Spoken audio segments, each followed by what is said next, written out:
Welcome back to my channel. I'm EG. This is a Wednesday Reads book review, and this cat is very cute. She's also giving me a look. So anyways, this week I read a book called Era of Undying by Emilie Knight. And you might be thinking, well, gee, didn't you already do a book by Emilie Knight? You know? And I will say, yes, I did. Just because I've read one doesn't mean I can't read others. And this one was good, as expected. The first book that I read, Dagger and Scythe, was sort of a prequel to this one, which I didn't realize until I started reading this book. It was quite nice. Thank you, cat. Helpful, but really not helpful at all. So it was quite a good book. I really okay. So having read Dagger and Scythe, I had certain expectations about what this book would be, and it was not like that at all. This was quite a bit more dramatic, and the humorous bits were not quite present as they were in Dagger and Scythe.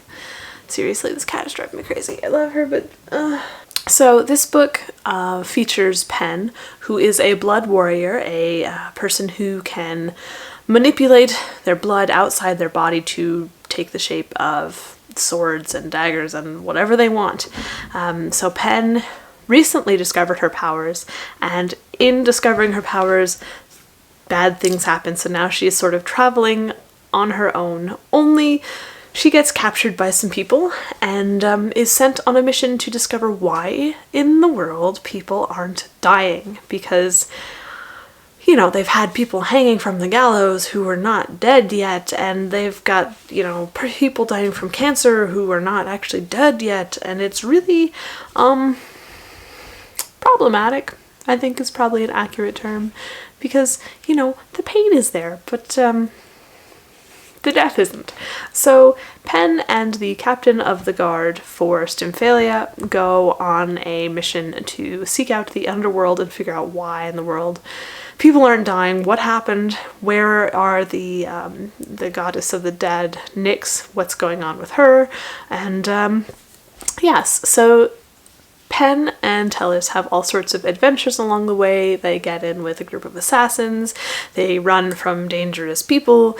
I mean, it's great fun to see all of these different adventures that make up the greater whole. I mean, yes, many adventure stories go that direction when you're on a quest, but still, I liked the different ideas. It was a great way to flesh out the characters and see what they were made of, and I think it worked out really well, because you saw the consequences of the problem without actually seeing the solution or the final goal as much as you did see the problem itself. And this gave the characters a chance to explore and to learn about themselves and about the world around them without actually saying, yes, we are definitively going to go here and we're going to do this, and that's pretty much all that matters. Everything else is just kind of in the way.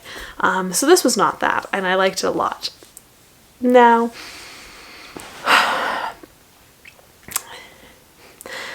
as much as I liked Dagger and Scythe because it was huge amounts of trouble and whatnot, what I didn't expect was that these characters would go through so much worse. Oh my goodness. The ending, which I can tell you nothing about except favorite characters are introduced again. The ending was oh my goodness. I mean, wow, I thought I was mean to my characters. This is like a whole another level. It's just amazing, and I loved it and I hated it, but I mostly loved it. I think it set up the next story really well, and it also served to be a good conclusion to this story because of the way that these episodic adventures took place. And I know that isn't terribly helpful or explanatory, but I can't really say any more without giving the whole plot away, and that is mean, and I'm not going to do that. So just know that the ending works out really nicely with the rest of the story, and I loved it, and I hated it because it was so mean. Those poor characters. I mean, wow. Yeah, it was great. So on the whole, I liked this book a lot. Pen is highly entertaining and extremely sassy, and I think it's great. I loved seeing this universe again, especially having had the knowledge that Dagger and Scythe brought. It definitely helped to explain the world and the universe, and I think Dagger and Scythe definitely works well as a prequel to this. And because it is so different and it yet explores the same world, I really liked that progression, and I'm glad I read it in the order that I did, although technically speaking publication date was Era of Undying, then Dagger and Scythe, but you should read it in the other order because, yes. So that was great.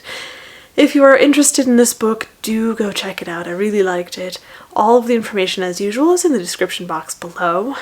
You can go find Emilie Knight on Facebook. She's huge fun to talk with, and she has a great group. You can find me at all of the usual internets places, the realms out there in the internet world, the Facebooks, the Instagrams, the Twitters, all of that stuff. If you're interested in my book, go check it out. Otherwise, I would say go read Era of Undying. Well, no, I would say go read Dagger and Scythe and then Era of Undying. Yeah. It's huge amounts of fun. That's all I've got for you today. I will see you next time. Bye.